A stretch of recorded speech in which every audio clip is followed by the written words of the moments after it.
This is Security Briefings, a deep dive into cutting-edge cybersecurity topics, bringing attendees a better understanding of issues and technologies. Some briefings are multi-part series, allowing a more in-depth examination. Security is part of IT. I know that sometimes a controversial statement. Very successful organizations, they take risk to the next level. Here are a few housekeeping notes to keep in mind. This webcast is interactive and we want your questions. Please submit via the questions tab and we'll address as many questions as possible during the webinar that we have time for.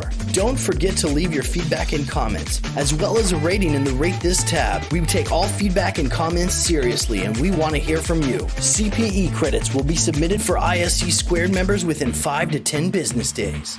If the presentation is freezing, please refresh your browser. Now, get ready for a security briefing.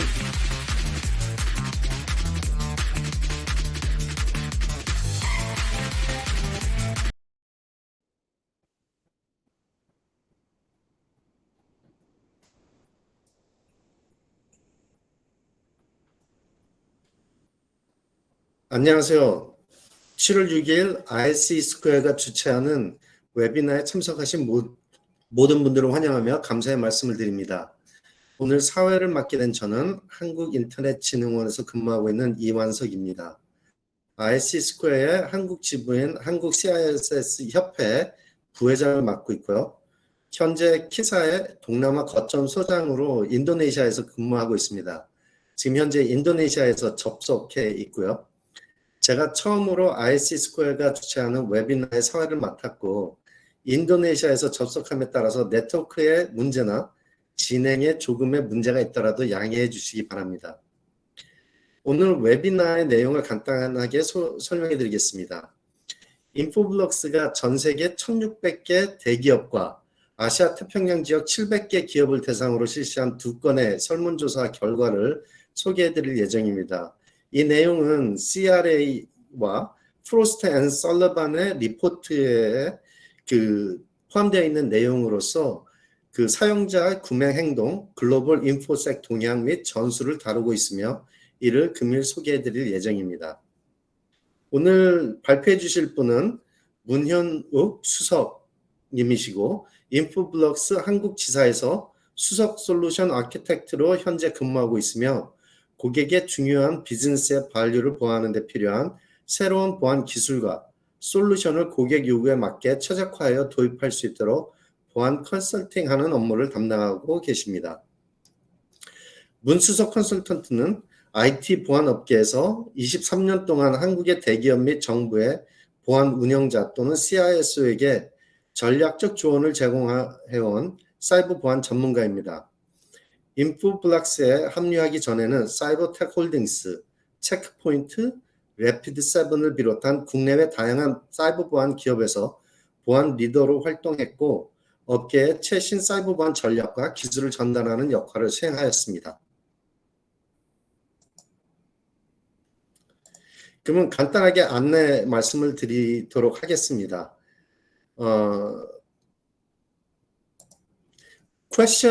발표 중에 퀘션이 있다라고 한 질문이 있으시면 오른쪽에 퀘션 탭을 클릭하셔서 질문을 제출하시면 되겠습니다.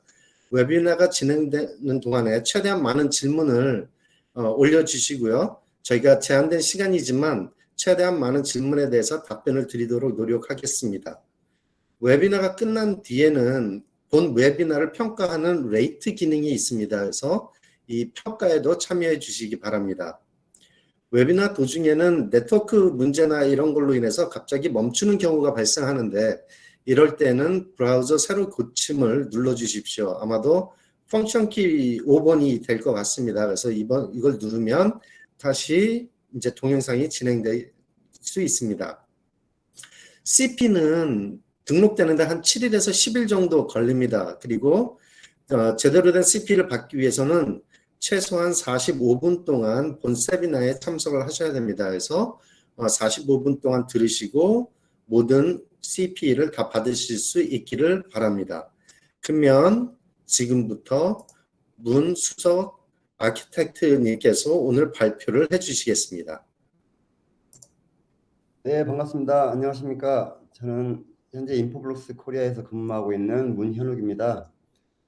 오늘 소개해드릴 내용은 최근에 코로나 긴 터널을 지나면서 우리가 많은 그 네트워크 변화를 겪고 있고 디지털 전환의 환경에 지금 경험하고 있습니다. 그 와중에 저희 인포블록스가 두 개의 두 곳의 리서치 기관과 협력해서 아시아 쪽과 글로벌 IT 전문가들 그리고 실무자분들께 설문조사를 해서 거기에서 주목해야 될 어떤 내용들, 결과들을 공유하고 저희가 이번에 관련된 사이버보안 실무자분들이 주목해야 할 습관이 어떤 게 있을까? 제가 권고할 만한 습관을 안내해드리고자 준비했습니다. 진행하겠습니다. 앞서 소개해드린 이제 설문조사 결과인데 두 군데서 진행한 설문조사의 개요입니다. 먼저 프로스트 설리반에서 조사한 내용은 질문 대상자들은 지금 아시아에 있는 사이버 보안의 네트워크와 사이버 보안의 의사 결정자분들 이제 500여 명의 IT 임직원 대상으로 했고요. 그리고 싱가포르, 일본, 호주, 인도, 홍콩 5개 나라를 대상으로 했습니다. 인더스트리는 여러 곳에 걸쳐서 진행을 했고, 그리고 옆에 사이버 리스크 얼라이언스 리서치 기관에서 진행한 설문은 글로벌 여러 국가에, 그러니까 여러 대륙에 걸쳐서 글로벌 기업에 있는 큰 기업들입니다. 1,100여 명의 IT 및 사이버 보안의 의사결정권자들 대상으로 진행을 했습니다. 역시 인더스트리는 여러 군데에 걸쳐서 다 조사를 했고요. 비교적 큰 기업들을 대상으로 많이 진행을 했고, 소규모 기업도 있고 아주 큰 기업도 있습니다. 근데 대부분 3,500명에서 5,000명 정도의 임직원을 가진 규모의 기업을 대상으로 진행했습니다. 그 결과를 한번 보겠습니다. 이 결과를 요약한 건데요. 1차적으로 업계 동향 관점에서 볼 때 먼저 코비드로 인해서 모두 다 이제 디지털 혁신을 가속화한다는 것을 체감하고 답변을 많이 해주셨습니다. 실제로 코비드로 인해 팬데믹으로 인해서 비즈니스는 계속 해야 되는데 사무실에 출근을 할 수 없고 서로 만날 수 없는 상황이다 보니까 디지털 혁신을 가속화할 수 있는 요인이 되었습니다. 그래서 그런 활동들이 많았고, 그리고 기존의 복잡한 레거시 기술 스택들을 마이크로 서비스로 변환하면서 이런 활동은 지금 클라우드로 많이 진행하는 단계에서 이루어지고 있는데 마이크로 서비스로 변환하면서 되게 복잡해지고 기존의 네트워크 그리고 보안 운영자분들이 경험하지 못했던 새로운 인프라의 구조입니다. 그러면서 새로운 보안의 사업지대가 증가하고 있다. 그런 걸 느끼고 있습니다. 그리고 하이브리드 또는 분산된 업무 형태로 변화하고 있습니다. 팬데믹으로 인해서 어쨌든 재택근무가 많이 늘어나게 되었고 그러면서 업무 형태도 많이 분산되게 되었습니다. 그리고 디지털 혁신을 가속화하면서 클라우드로 많이 전환하고 그 클라우드 형태도 역시 온프렘은 또 유지하면서도 프라이빗, 퍼블릭 클라우드 좀 다양한 형태로 분화가 되고 있습니다. 그래서 필요에 따라서 적절한 클라우드 리소스를 선택하는 경향이 있어서 지금 하이브리드 체계로 또 많이 이제 바뀌고 있고요. 인프라가 좀 분화되고 클라우드로 전환하면서 역시 높은 인프라 관리 비용을 걱정하고 있습니다. 그리고 네트워크 경계도 확장되고 있고 이런 것들을 종합적으로 관리하는데 되게 어려움을 겪고 있고 그 속에서 많은 비효율적인 내용들도 보고 있습니다. 그리고 IT 규정 준수 글로벌하게 컴플라이언스가 많이 강화되고 있습니다. 그런 내용 IT 규정 준수의 표준도 좀 진화하고 있고 역시 높은 관리 비용을 많이 걱정하는 그런 결과를 보였습니다. 그리고 낮은 수준이긴 하지만 현재 네트워크와 보안을 통합하고자 하는 관리 방식 그런 방식을 점점 채택을 많이 하고 있다. 그런 내용을 확인했고요. 그리고 기업은 통합된 하이브리드 솔루션을 선호하고 있다라는 걸 이제 보여줬는데, 이 하이브리드 솔루션은 뭐 예를 들면 그 기존의 플랫폼 한 군데 플랫폼에서만 인프라를 운영하는 게 아니고 점점 여러 형태의 플랫폼을 동시에 같이 사용합니다. 그 어떤 비즈니스 속성에 따라서 그 많이 분화된 형태의 인프라를 사용하는데, 예를 들면 클라우드도 뭐 아마존 한 군데만 사용하는 게 아니라 멀티 클라우드를 사용하기도 하고, 그리고 프라이빗 클라우드 가상 환경을 사용하기 때문에 그 플랫폼이 하나가 아니라 여러 개에 걸쳐서 운영을 하고 있기 때문에 통합된 하이브리드 솔루션, 관리 솔루션을 선호하게 되었습니다. 다음은 가시성인데, 이게 가장 큰 화두가 되고 있습니다. 그 점점 분화되고 확장되는 디지털 플랫폼을 관리하고 제어하는데 매우 중요하게 생각하고 있습니다. 이 가시성에 대한 내용은 계속 뒤에 나오니까 한번 같이 보기로 하겠습니다.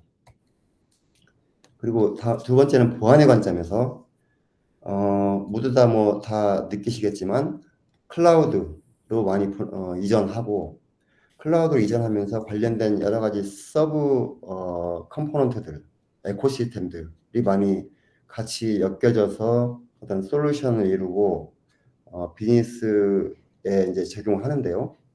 거기에 기존에 알지 못하고 있던 취약점들이 많이 발견되었습니다. 그리고 이제 그런 우려가 많이 커지고 있고, IoT 역시 뭐 익히 알고 있습니다. 그 물리적인 세계를 이해하고 데이터를 추출하고 공유하기 위한 센서들이죠. IoT가 많아지면서 그 안에 숨어있던 취약점들이 발견되고, 역시 해커의 공격을 받게 되기도 했죠. 이런 문제점들이 보이고, 아래쪽 보시면 랜섬웨어 아주 큰 화두가 되고 있죠. 여전히 문제가 되고 있고, 근데 이중 갈취하는 수준까지 왔습니다. 단순히 랜섬웨어가 잠입해서 그 데이터 암호화를 목적으로 해서 뭐 금전적인 요구를 한다거나 그걸 지나서 이미 데이터를 은밀하게 유출을 합니다. 해놓고 그 데이터 유출한 내용까지도 같이 협박을 하면서 이중으로 갈취하려는 그런 시도가 많이 이루어져 있고, 역시 이게 데이터 보호에 대한 요구가 더 강해지고 있습니다.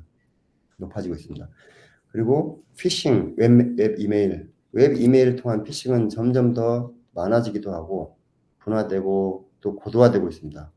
그 기법이 매우 정교해지고 있죠. 그런 위험이 커지고 있다는 것을 다 얘기해주고 있고, 원격 근무자가 늘어나면서 당연히 원격 근무자의 그 랩탑 환경, 노트북, 그리고 데스크탑 환경에서 일할 수도 있고 하기 때문에 그 보안상 그 본사 내부에서 근무할 때보다 많이 취약합니다. 그래서 해커들은 그 원격 근무자들을 노리는 공격을 많이 감행하고 있습니다. 오른쪽에 그 가시성 통합의 키워드를 넣었는데요.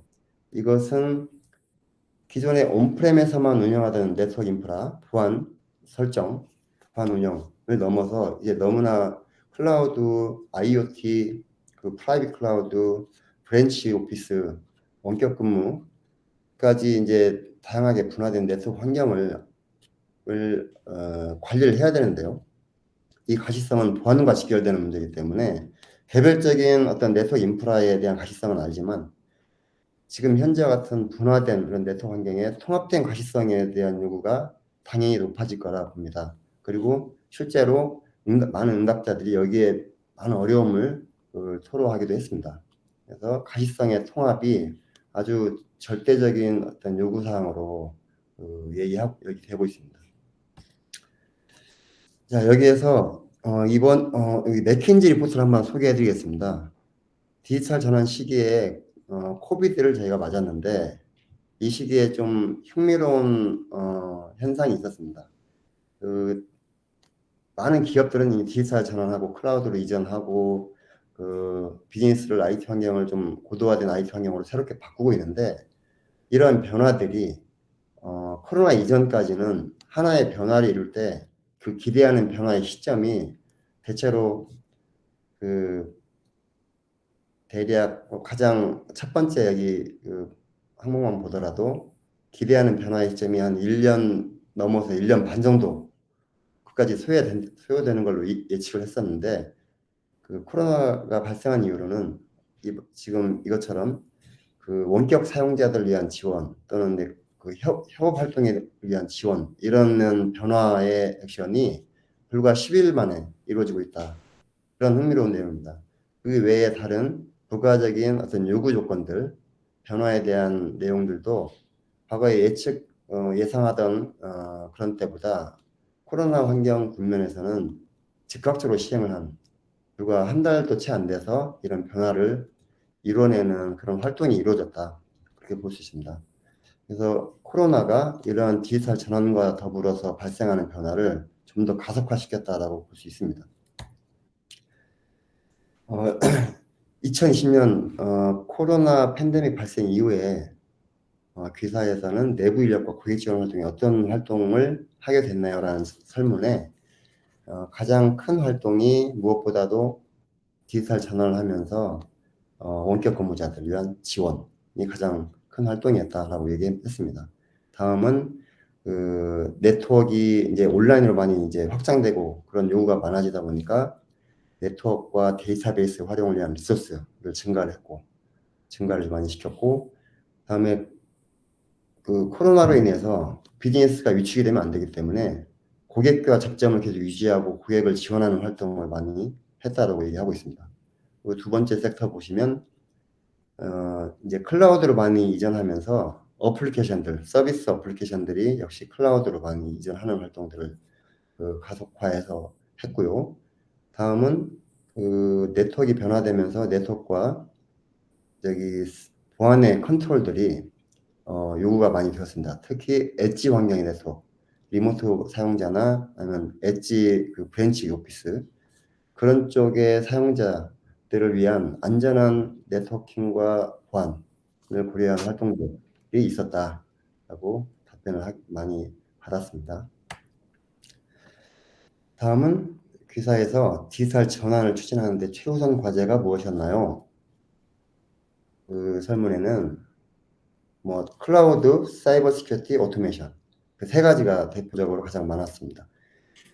대체로 대표적인 아시아 국가에서 클라우드의 추진이 여전히 가장 활성화되어 있고 큰 과제구나라는 걸 확인할 수 있었고, 클라우드를 이전하면서 이제 부가적으로 발생하는 보안의 걱정 것을 해소하기 위한 사이버 시큐리티의 활동들, 과제들을 많이 가지고 있었다는 얘기가 되고요. 그다음 오토메이션은 최근에 계속 증가하고 있습니다. 특히 데브옵스 많이 이제 이미 시작이 돼서 많이 이루어지고 있죠. 어플리케이션들이 클라우드로 많이 이전하고 개발 환경도 많이 이전하면서 더군다나 마이크로 서비스가 많이 활성화되면서 많은 그 개발 환경, 어플리케이션을 운영하는 환경들의 요소들이 개별적으로 움직이면서 같이 결합하면서 협업을 이루게 됩니다.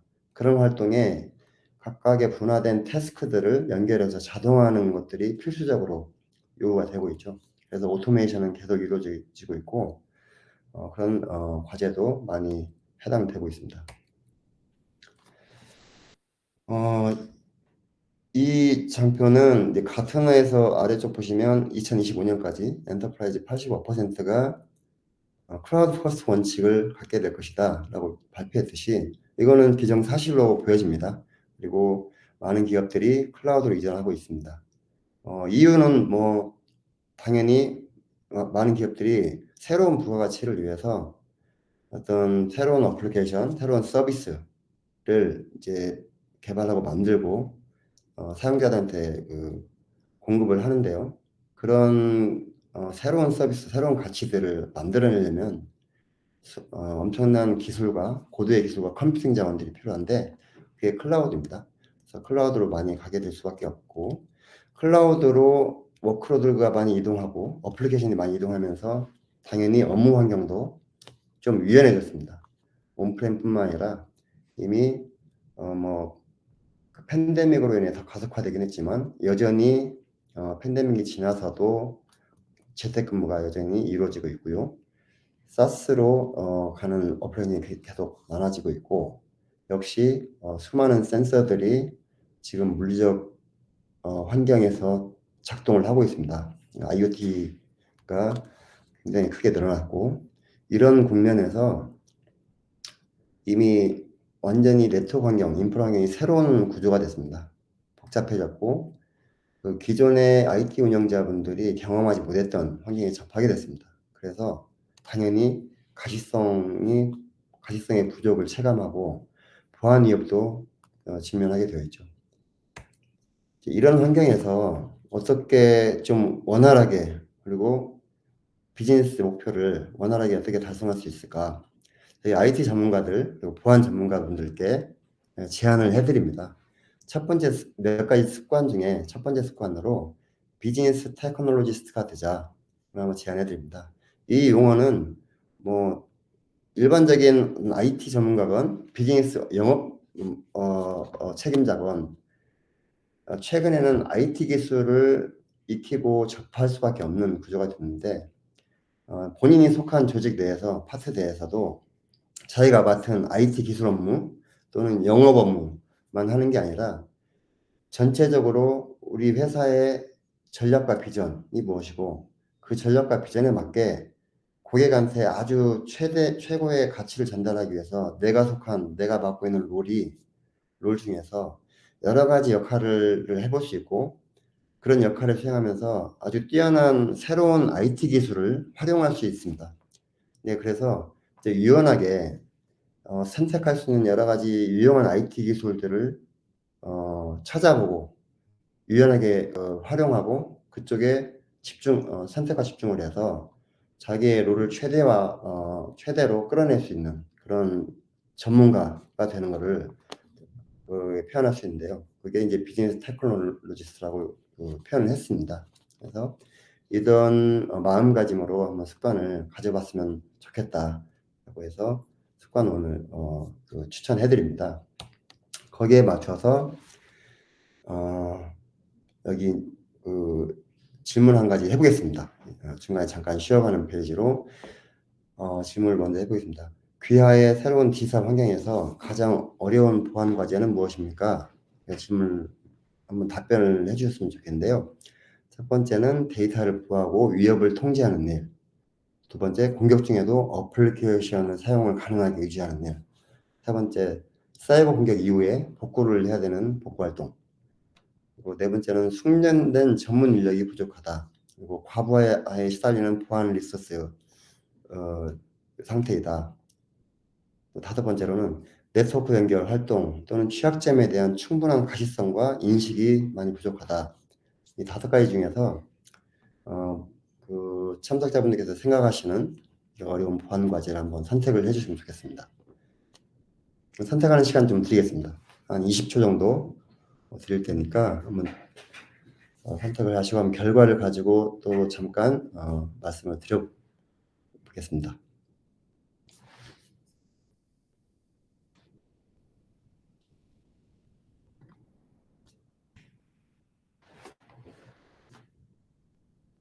모든 대부분의 답변하신 분들이 다섯 번째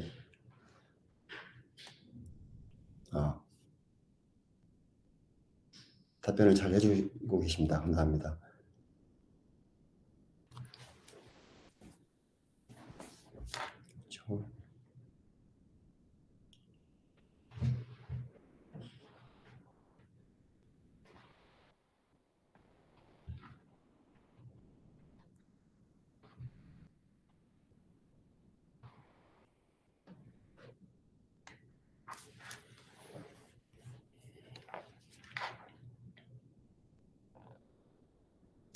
가장 어려운 보안 과제이기 때문에 대체로 인지상정인 것 같아요. 저도 이제 보안 쪽을 고민하다 보면 저 생각과 비슷한 것 같습니다. 참석자분들도.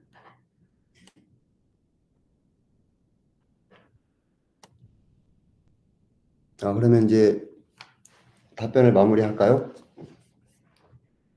답변을 이제 보니까 지금도 뭐 답변을 주시고 계시는데 1번 데이터를 보호하고 위협을 통제하는 일에 가장 많은 답변을 응답을 해주셨네요. 당연히 이게 첫째인 것 같아요. 제가 볼 때도 데이터 그 회사의 비즈니스의 가치가 데이터에 있기 때문에 그런 중요한 데이터는 첫째로 보호를 해야 되겠죠. 그리고 위협을 통제하는 것도 당연히 다른 일이고요. 이게 첫째인 거고, 두 번째로 답변 주신 게 5번째 5번 네트워크 연결 활동 취약점에 대한 가시성이 떨어지고 인식이 부족하다. 이 내용도 뭐 정확히 맞습니다. 저도 동일한 생각이고요. 이 내용이 오늘 또 구체적으로 좀 이 5번째 항목을 지금 이번에 설문조사했던 응답자분들도 동일하게 관심을 많이 갖고 걱정을 많이 하는 항목입니다. 비슷한 항목 같습니다. 그래서 첫째, 데이터 보호는 당연히 데이터 보호 영역에서 관련 기술을 통해서 유지를 해야 되고요. 오늘은 좀 5번째에 대한 내용으로 좀 더 자세히 알아보는 시간이 될 것 같습니다. 다음으로 앞서 조사한 설문 내용 중에서 조직에서 통합 네트워킹 및 보안 솔루션 구축하기 위해 고려하는 주요 기능 영역은 무엇인가요? 여기도 두 번째로 비저빌리티, 가시성이 나왔습니다. 그리고 사이버 디펜스가 첫 번째로 랭킹을 많이 얻은 항목이고요. 물론 통제, 컨트롤과 오토메이션 오케스트레이션도 요즘에 많이 부상하고 있는 요구 사항인데 가장 중요한 것, 첫 번째, 두 번째 항목은 가시성과 사이버 디펜스. 앞에서도 또 중복됐던 그런 중요한 키워드고 요구 사항인 것 같습니다. 자, 이제 가시성에 대해서 보면은 네트워크 파트와 보안 파트에서 보는 통합된 가시성 요구는 좀 다릅니다. 네트워크는 순수한 네트워크 트래픽 활동에 대한 인식을 정확히 하기 위해서 요구를 하고요. 네트워크 효율성과 성능을 향상시키기 위해서 하는 거죠. 그리고 서비스들, 장치들, 데이터베이스 식별, 사전 예방적 유지보수. 네트워크의 유지보수는 매우 중대하기 때문에 어떤 문제가 발생하기 전에 사전 예방할 수 있는 유지보수를 많이 요구를 하고, 이제 그 네트워크의 정상, 비정상 상태를 가장 첫째로 먼저 식별을 하려고 합니다. 그런 식별을 위해서 가시성을 확보하려고 하고 있습니다. 그리고 네트워크 용량 계획을 위해서 필요한 영역이고, 반복적인 작업을 자동화하는 것도 당연히 요구가 있습니다. 근데 보안 쪽은 좀 더 네트워크의 기본적인 네트워크 비헤이비어보다 트래픽의 동작 장치, 어플리케이션 데이터베이스의 어떤 가용성하고 첫째로 가용성에 또 무게를 두고 이것을 종합적으로 각 요소별로 모니터링을 할 수 있고 우선순위도 지정하기 위한 그런 목적으로 거기에 대해 보안을 적절히 필요한 영역에 보안을 적용하기 위해서 가시성을 요구합니다. 그리고 섀도우 ID도 중요하죠. 평소에 나타나지 않는 ID를 식별해내는데 목표를 두고 있고, 위험 식별 규정 준수는 당연히 컴플라이언스에 따라서 요구를 하게 되고요. 벤치마크 구축, 보안도 다양한 영역이 있지만 그 영역별로 분야별로 벤치마크를 원하고 있습니다. 어떤 표준을 많이 제시하는 기관도 많고 하죠. 표준을 구축하고자 하고 있고, 액세스를 당연히 제어해야 되고 정확히 사전 예방적 보안, 응답 조사 속도 향상, 이벤트 응답을 자동화하는 게 매우 복잡해 보입니다. 보안 쪽은. 그래서 그 영역별로 이제 요구들이 다른데요. 네트워크와 보안을 이게 완전히 분리된 활동이 아니라고 이제 보여집니다. 그래서 이런 네트워크 보안을 좀 더 통합적으로 바라볼 수 있는 가시성에 관심을 둬야 되고, 질문으로는 디지털 플랫폼 기반으로 수행하는 모든 일에 여러분들도 명확한 그림을 가지고 계십니까? 저도 이제 질문을 드리고 싶은데, 이러한 목표로 계획을 세우고 가시성을 확보할 수 있도록 그런 활동을 진행하시면 좋을 것 같습니다. 두 번째 습관을 한번 제안해 드립니다. 비즈니스 협력자 되기. 전통적인 네트워킹과 보안 문제들을 운영하고 해결하고 하는 데 있어서는 전통적인 네트워크 환경에서는 뭐 그렇게 분야별로 자기의 롤만 진행하면 적절히 유지는 했었습니다. 그런데 이미 뭐 디지털 전환 시대에 매우 복잡하게 분화된 네트워크 인프라 환경에서는 이제는 비즈니스 협력을 하지 않으면 목표하는 비즈니스 결과를 얻을 수가 없게 됩니다. 많이 인지를 하고 계실 겁니다. 그래서 두 번째 습관으로 비즈니스 협력자가 되기 제안해드리고요. 네트워크와 보안을 통합하는 접근 방식을 보시면 조직에 응답하시는 분들의 조직의 94%가 이미 네트워크와 보안을 통합하는 중요성을 인식하고 계셨습니다. 이거는 저는 당연한 결과라고 보여지고요. 그런데 반면에 이 아시아 태평양 지역의 조사 결과 디지털 네트워크 준비 상태의 현재 단계를 어떻게 설명하고 계시는지 여쭤봤더니 여전히 실제 자체 조직에서는 운영하는 시스템들이 하드웨어 중심의 수동 관리 기반의 환경을 여전히 많이 사용하고 있다. 거의 이제 과반수가 그렇게 응답을 해주셨습니다. 사일로드 되었다는 얘기는 보안이 된 네트워크는 운영 담당 그 파트별로 자기가 어떤 뭐 협력하거나 하는 그런 체계가 아니라 하드웨어 중심의 수동 관리 체계에 사일로드된 환경에서 계속 운영 중이다. 그런 내용입니다.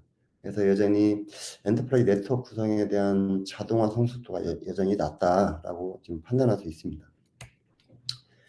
자, 그 속에서 과거 12개월 동안에 귀사의 네트워크가 어떤 유형의 디바이스 추가했나요? 지금 그 코비드 환경 조건에서 뭐 많이 짐작하시겠지만 VPN과 파이어리 많이 증가했습니다. 실제로 그런 결과를 보여줬고 리모트 사용자들을 위한 모바일 디바이스, 그리고 그 이제 코퍼레이트 오운드니까 뭐 다른 모바일 디바이스들 관련된 비즈니스를 위한 리모트 모바일 디바이스 추가됐고 그 다음에 네 번째 보시면 흥미롭게 클라우드 매니지 DDI 서버 이게 DDI, DNS, DHCP, IP 관리 서버들이 그전에 온프렘만 있는 게 아니라 네트워크 엣지로 많이 분산되다 보니까 그 원격지에도 DDI를 배포를 해야 되는데 관리가 어렵기 때문에 클라우드에서 통합 관리할 수 있는 그런 툴들을 많이 선택을 하게 되었다. 그런 결과를 보여줬고요. 이렇게 추가된 여러 가지 유형의 디바이스 환경에서 실제로 발생했던 보안 침해 사고를 연결해 볼 수 있습니다. 그러니까 클라우드로 많이 이전하면서 클라우드 인프라에서의 또는 어플리케이션에서 보안 침해가 있었고 시작된 거지. 그리고 리모트 엔드포인트 많이 추가된 리모트 디바이스들에서 많이 보안 침해가 있었고 IoT 디바이스들도 있었습니다. 그리고 RDP 리모트 액세스 프로그램들 이런 프로그램들 원격지에서 사용하는 그리고 클라우드 환경에 있는 그 인프라에서 많이 보안 침해 사고가 시작되었다라고 답변해 줬는데 공교롭게 이런 환경에서는 커넥션을 시도할 때 전부 다 DNS를 최초로 접속을 시도합니다. DNS를 활용하게 되어 있죠. 이런 DNS가 이 DNS를 이용해서 어떤 침해 사항이 발생할 수 있고 그런 결과로 이 침해 사고도 많이 발생했다라는 걸 좀 추측을 해볼 수 있는데요. 그 내용을 뒤에서 또 설명을 드리겠습니다. 그래서 DNS에 대해서 다시 생각해 볼 수 있는 좀 돌아보는 시간을 갖겠는데요. DNS는 디지털 풋프린트입니다. 발자국이라고 볼 수 있어요. 모든 디지털 활동들, 네트워크 커넥션들, 보안 활동들도 DNS에서 시작되고 DNS가 그 기록을 가지고 있습니다. 그래서 모든 네트워크 활동 디지털 풋프린트가 되고 그리고 사이버 시큐리티에도 관련이 되고 이 DNS가 역시 디지털 풋프린트, 사이버 보안 그리고 비즈니스의 세 꼭지점을 연결하는 컨트롤 영역이 될 수 있고 관리 영역이 시초가 될 수 있습니다. 그리고 컴플라이언스를 대응을 쉽게 할 수 있고요. 따라서 네트워크 기반이고 네트워크의 파운데이션이라고 볼 수 있는데요. 실제로 디지털 전환이 되면서 네트워크 가용성에 비즈니스를 많이 의존할 수밖에 없게 되었고요. 네트워크가 곧 비즈니스입니다. 클라우드의 많이 이전되고 온프레미스도 계속 유지하고 있으면 하면서 엣지로도 많이 분산되고 있죠. 운영 상태가 매우 복잡해지고 그런 상태에서 DNS가 첫 번째 접속 지점입니다. 가시성을 확인할 수 있는 첫 번째 지점이라고 볼 수 있고 네트워크 서비스 기초입니다. DNS를 다시 이제 고려하자면 네트워크 기반에서는 그런 가시성의 처음이라고 볼 수 있고 또한 보안 쪽에서도 탐지와 차단의 첫 번째 계층이라고 정의할 수 있습니다. 모든 네트워크의 공통 분모라고 표현하는데요. 이런 내용들을 저희가 지금까지 간과한 게 사실이에요. 그래서 왜 지금까지 우리는 DNS에 집중하지 않았을까요? 지금까지 계속 보안의 이슈가 되었던 여러 영역들이 따로따로 있습니다. 웹 시큐리티, 이메일 보안, 엔드포인트 보안, 클라우드 시큐리티. 이런 부분들은 어떤 보안 이슈들이 발생했을 때 그 지역, 그 위치에서의 개별적인 분화된, 독립된 보안 영역이라고 생각하고 따로따로 대응을 했었던 거죠. 결국 이제 조직의 디지털 플랫폼 진입과 출발 지점은 이 네 가지로 이제 규결을 지을 수 있습니다. 이메일, 비즈니스에서 가장 많이 쓰는 어플리케이션이죠. 웹, 역시 웹도 거의 모든 비즈니스가 웹 기반으로 이루어지고 있고, 위협으로 보면 인사이더 스레트, 내부에서 공격을 당하게 되면 이미 내부에 침투해 들어옵니다.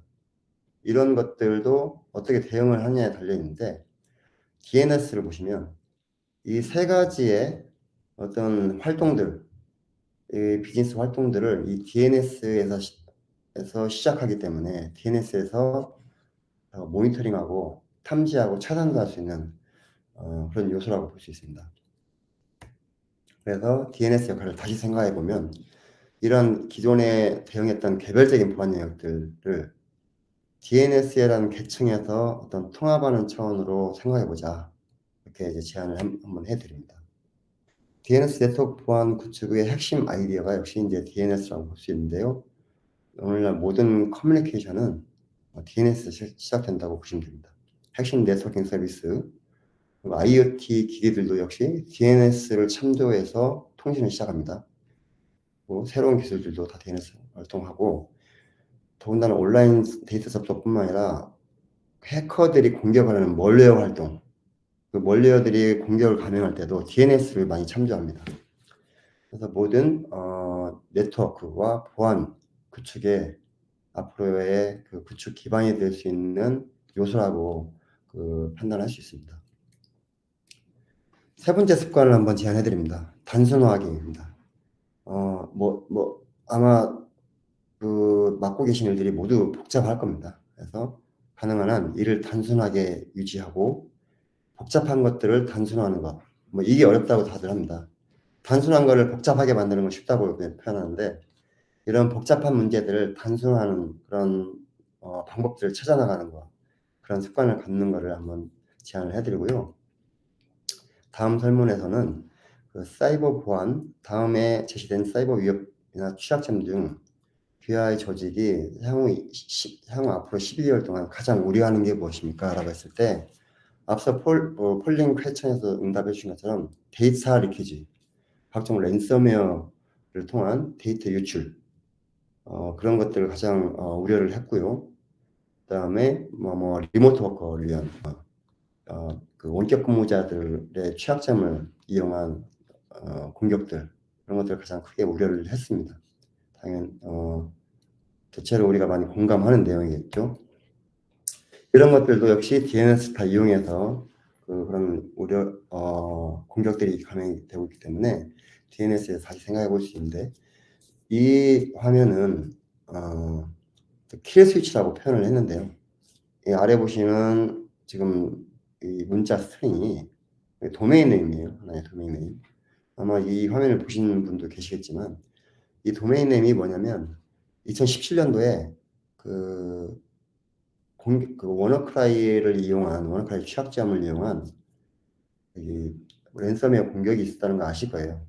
글로벌하게 많이 큰 이슈가 됐었죠. 유럽을 중심으로 많이 확산이 돼서 엄청난 큰 피해를 입혔는데, 이 랜섬웨어 확장하는 속성이 그 내부에 하드 코딩된 것 중에 이 DNS 네임 이것이 들어가 있습니다. 이 내부 코딩이 스크립트가 실행되면서 이 DNS 쿼리를 하는데 이 DNS 쿼리에 대한 응답이 오면은 자기가 지금 샌드박스 안에서 걸린 것처럼 판단해서 잠시 활동을 멈춥니다. 이 DNS 쿼리에 대한 응답이 오면. 그리고 이 DNS 쿼리는 뭐 알려진 게 아니기 때문에 일반적으로는 쿼리가 응답이 없겠죠. 그래서 이 쿼리에 대한 응답이 없으면 바로 그 랜섬웨어 공격을 감행합니다. 해당 그 네트워크에. 그래서 랜섬웨어 감염이 많이 됐었는데 이런 로직을 찾아낸 어떤 젊은 리서처가 이 도메인을 등록을 해버립니다. 공식적인 도메인으로 등록하게 되니까 이렇게 등록한 뒤로 이 공격 코드가 이걸 실행하면서 도메인 응답을 받기 때문에 잠시 멈추는 거죠. 근데 이런 효과를 이용해서 도메인을 이용해서 공격을 감행하기도 하고 이거를 멈출 수 있는 액션도 이 도메인을 이용해서 멈추게 된 겁니다. 그래서 이 도메인이 활용한 액션이 하나의 킬 스위치가 될 수 있다라는 사례를 보여드리는 거고요. DNS 트래픽은 현재 기업에서 보시면 쉽게 말씀드리면 DNS 트래픽은 우회입니다. 그 중간에 심층 방어 체계가 있는데 이 심층 방어 체계를 우회할 수 있습니다. 그리고 많은 기업들이 DNS 서비스가 기본적인 서비스로 생각하기 때문에 다 오픈을 하죠. 그래서 공격자는 80 포트, 443 포트로도 공격도 감행을 시도하지만 이건 좀 어렵죠, 공격이. 하지만 DNS 루트로는 오픈이 되기 때문에 이쪽으로 어떤 멀리어를 유입시키기도 하고 데이터를 유출하기도 합니다. 그런 실제로 사례들이 굉장히 많이 나오고 있습니다. 보시는 것처럼 이런 사례들이 DNS 터널링을 통한 익스플릿 공격, 그리고 DNS 앰플리케이션 증폭 공격, 디도스 공격이죠. DNS 자체를 익스플로이트하는 공격들. 이게 이제 침투 공격이고, 익스필트레이션은 DNS 터널링을 통해서 데이터를 빼가기도 합니다. 단순하게 오픈되어 있는 53번 포트를 이용해서 실제로 데이터를 유출하는 행위도 저도 고객사에서 실제로 봤고요. 고객사들이 저희 솔루션을 통해서 차단을 잘 하고 있는 그 상태도 보여주셨습니다.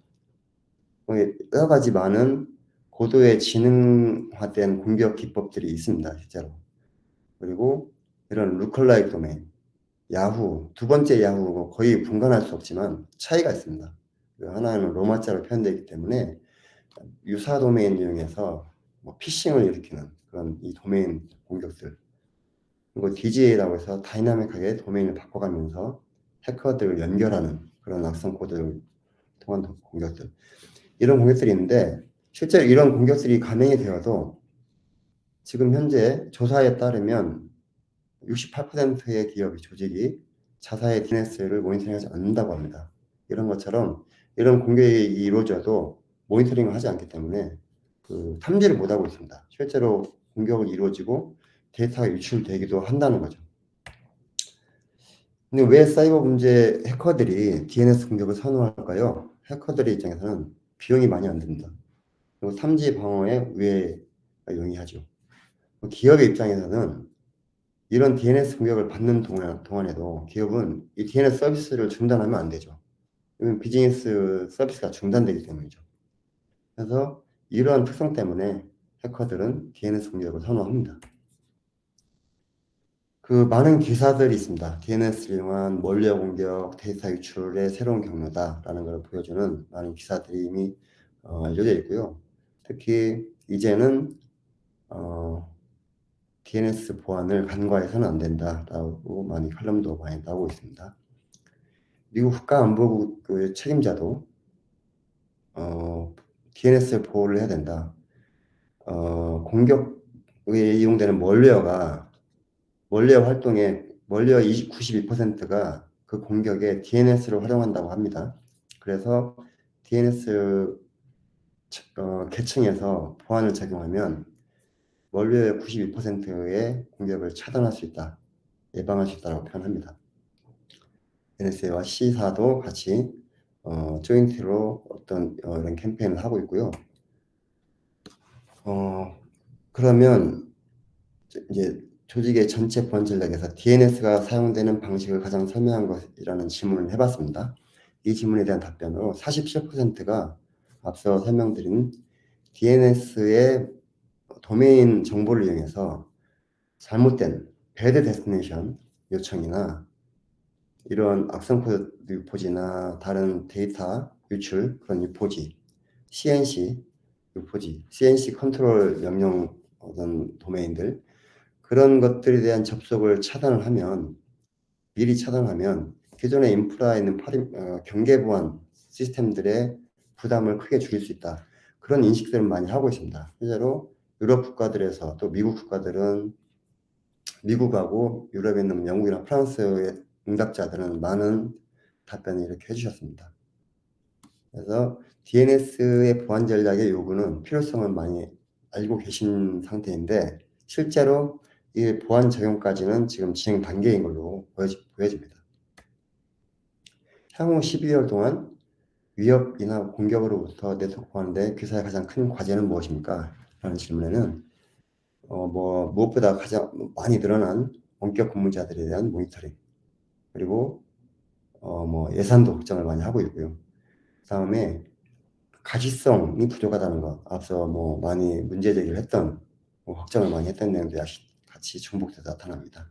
그리고 역시 클라우드 액세스 사용에 대해서도 가시성이 부족하다라는 답변을 많이 해주셨습니다.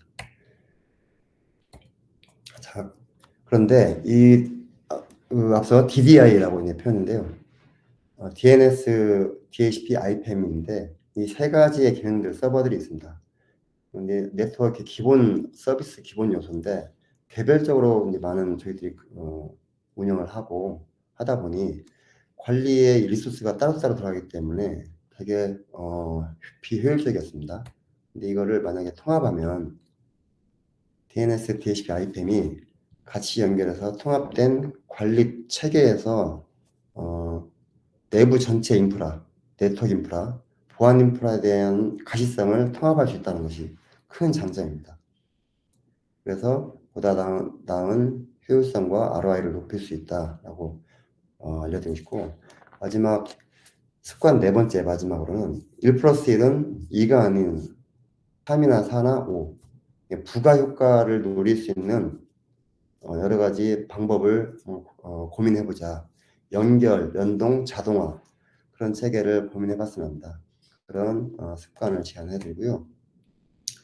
보안 연동은 앞으로는 많은 트렌드로 요구가 많이 일어날 것이고 보안 연동을 하는 이유는 여러 가지 그 요소들의 어떤 대응해야 될 거점에서 연결을 하게 되면 보다 빠른 대응 조치, 그리고 정확한 대응 조치를 할 수 있기 때문입니다. 그리고 각각 분산된 보안 운영자들의 굉장히 큰 리소스를 줄일 수 있고요. 그리고 사일로를 연결해준다. 보안 부서나 네트워크 부서 분리되어 있는 업무로를 같이 연결해서 협업을 할 수 있는 구조를 이루어줍니다. 그런 내용으로 제안을 해드리고 지속 가능한 컨트롤과 자동화 구현, ROI가 크게 향상된다는 걸 알 수 있습니다.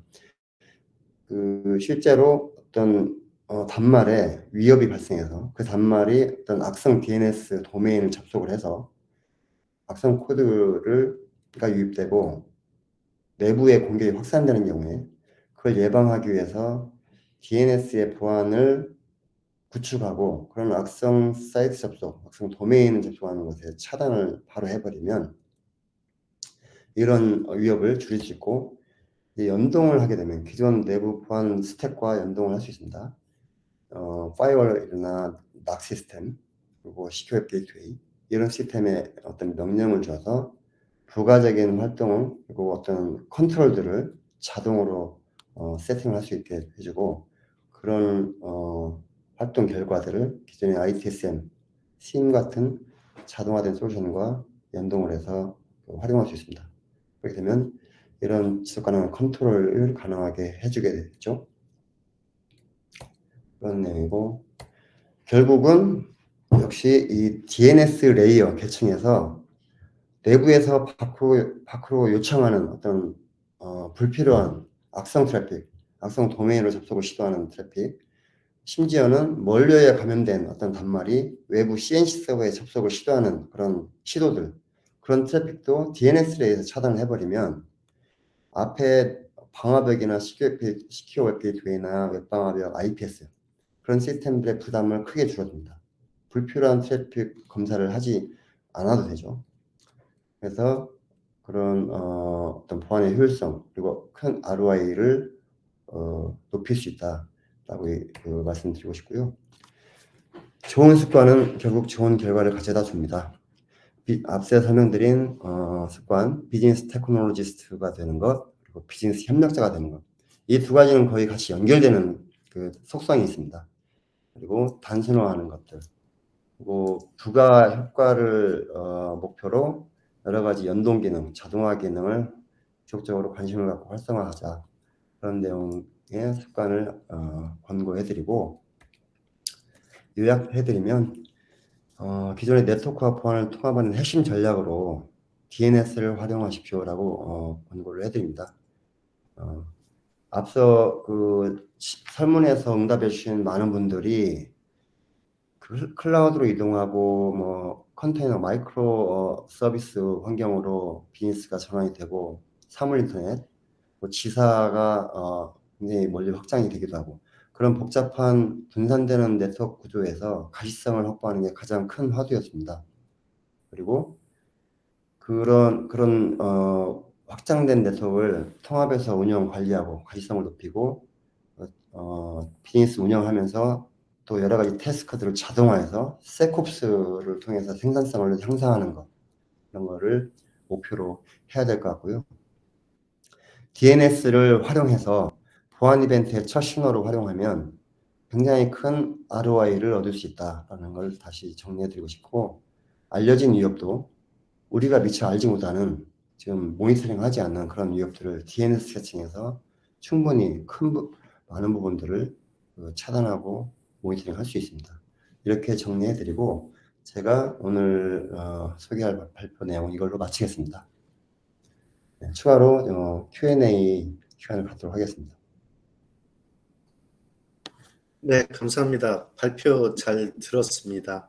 오늘 정보보호 담당자, 관리자들이 가져야 될 4가지 습관에 대해서 이제 말씀을 해주셨는데요.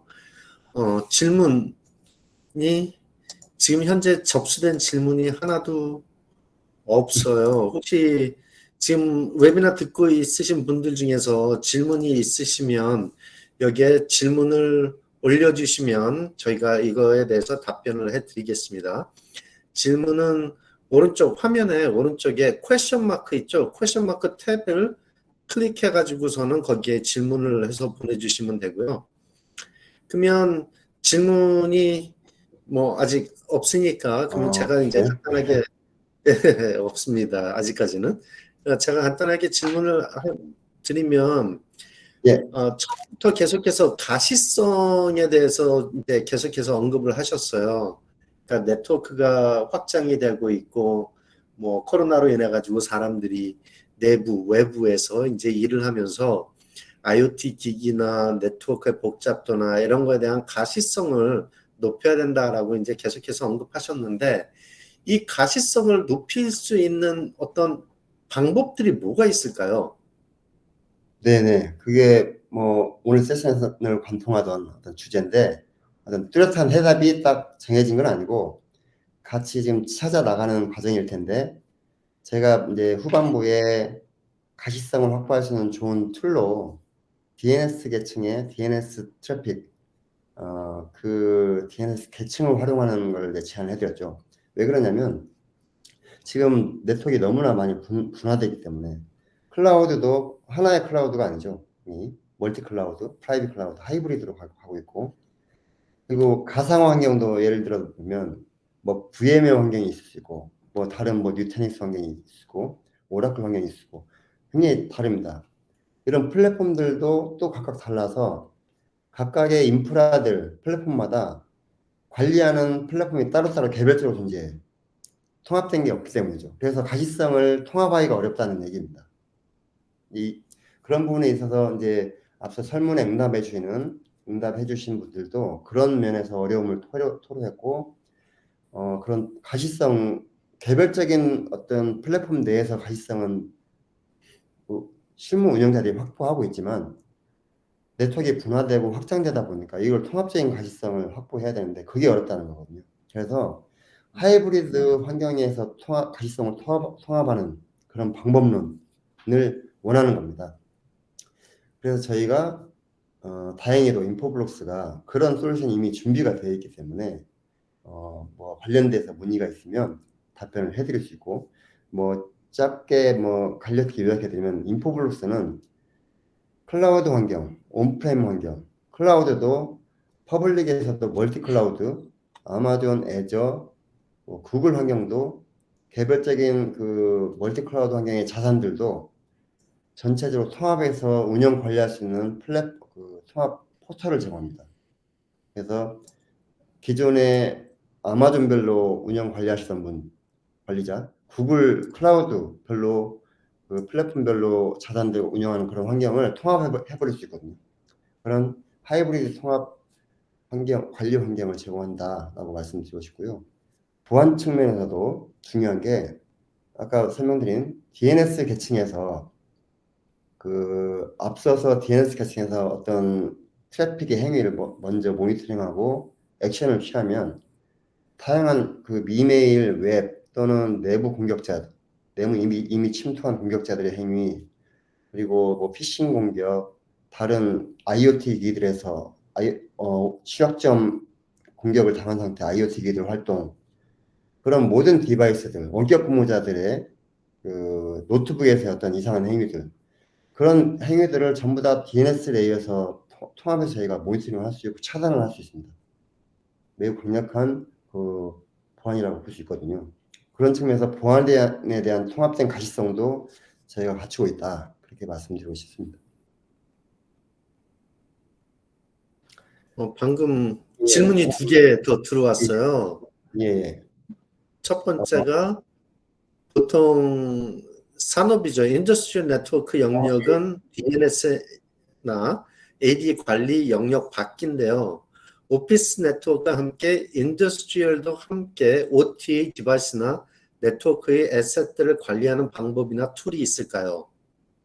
예, 매우 아주 흥미로운 질문인 것 같습니다. 저희도 이런 대안을 이미 가지고 있거든요. 아까 이제 IoT 언급을 해드렸는데 지금 OT 영역도 저희가 볼 때는 실제로 OT 영역에 어떤 보안 체계, 우리 인포블록스를 이용해서 보안 체계를 갖춘 글로벌 대표적인 기업도 있거든요. 대표적인 자동차 기업도 있는데 이런 기존 DNS나 AD 관련 영역 바뀌긴 하지만 이 OT 디바이스들이 어떤 외부 장치들과 커넥션을 할 때 DNS 쿼리를 합니다. AD 기반 DNS 쿼리를 하게 되거든요. 그러면 물론 뭐 다른 보안 장치도 있긴 하겠지만 첫 번째로 액세스하는 게 DNS 쿼리인데 이런 OT의 기기들이 접속 허용 가능한 그런 한정된 네트워크만 도메인만 정의를 해주면 그 외의 도메인 접속이나 외부에서의 접속 시도 그런 걸 차단하게 되면 OT에 대한 기본적인 보안 셋업이 됩니다. 그 해당 OT 디바이스에 어떤 보안 툴을 설치를 하지 않아도 되죠. 그래서 그런 측면에서 저희가 OT 네트워크 환경의 어떤 경계에 대표적인 저희 작은 DNS 서버를 운영해서 설치를 해서 모든 OT 디바이스들이 어떤 외부 네트워크, IT 영역에 액세스를 하고자 시도할 때 DNS 필터링을 할 수 있도록 할 수 있습니다. 근데 그렇게 되면 안전한 곳만 접속 가능하고 이상하게 예를 들어서 그 해당 특정 OT 디바이스가 해커들의 침입을 받아서 악성 코드가 아마 잠입이 되었다 하더라도 그 악성 코드가 행위를 할 때 외부 DNS 쿼리를 합니다. 그런 DNS 쿼리는 외부의 접속 시도를 저희가 차단해버리기 때문에 추가 확산 피해가 일어나지 않습니다. 그런 측면에서 저희가 저희 DNS 보안을 활용할 수 있다고 봅니다. 답변이 되었을지 모르겠습니다. 네, 특이한 케이스인 것 같은데요. 저희들 주로 ICS 같은 경우에 디바이스들이 외부로 통신을 못하게끔 아예 인터넷을 끊어버리라고 저희들은 조언을 하는데 또 다른 방법인 것 같은데요. 네. 두 번째 질문은 DNS 보안의 중요성에 대해서 잘 들었습니다. 혹시 추천할 만한 솔루션 소개 가능하실까요? 추천할 만한 솔루션은 이제 직접 알아보시겠지만 가장 좀 유명한 게 제 인포블록스라고 보시면 됩니다. 근데 이제 솔루션의 브랜드라기보다 방법론인 것 같아요. 중요한 게 DNS 보안은 물론 DNS 자체 서버를 보호하는 외부 도스 공격이나 어떤 뭐 익스플로이 공격에 대비한 보안 툴도 나와 있습니다. 뭐 다른 벤더들도 있겠지만 이미 이제 인포블록스는 오랫동안 뭐 거의 20년 넘게 그 기술이 축적되어서 가장 검증된 뭐 글로벌 탑 넘버 원이라고 보시면 되고요. 그리고 이제 좀 지금까지 설명해드린 DNS 계층에서의 내부 전사적인 사용자들을 위한 그리고 원격지 근무자들을 위한 보안 네트워크 초입 단계에서 어떤 위험성을 미리 사전에 제거하는 아주 효과적인 보안 방법을 제안을 해드립니다. 저희 인포블록스가 다 준비가 되어 있거든요. 향후에 좀 더 디테일하게 기능들을 소개를 원하시면 직접 연락하고 찾아뵙고 안내를 해드리겠습니다. 네, 감사합니다. 그러면 시간이 다 돼서요. 우선 질문 들어온 거 2개까지 답변을 다 드렸고요. 다음에 저희 웨비나에 대한 평가해 주시면 감사하겠습니다.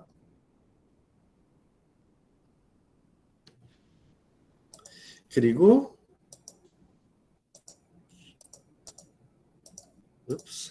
죄송한 슬라이드가 저희 그 ISC 스퀘어에서 간행물이나 뉴스들 수신하려면 아래 이메일들을 설정해 주셔서 계속해서 저희들 업데이트된 뉴스들 받아보실 수 있도록 계속해서 저희 ISC 스퀘어하고 연결을 놓지 않으시길 부탁드립니다. 앞으로도 한국어로 진행하는 이런 웨비나 외에도 영어나 뭐 다른 언어로도 뭐 많은 주제를 가지고서는 웨비나가 계속해서 이어지고 있으니까 꼭 웨비나 일정들 참고하셔가지고 좋은 주제 있으시면 꼭 같이 해 주시길 바랍니다.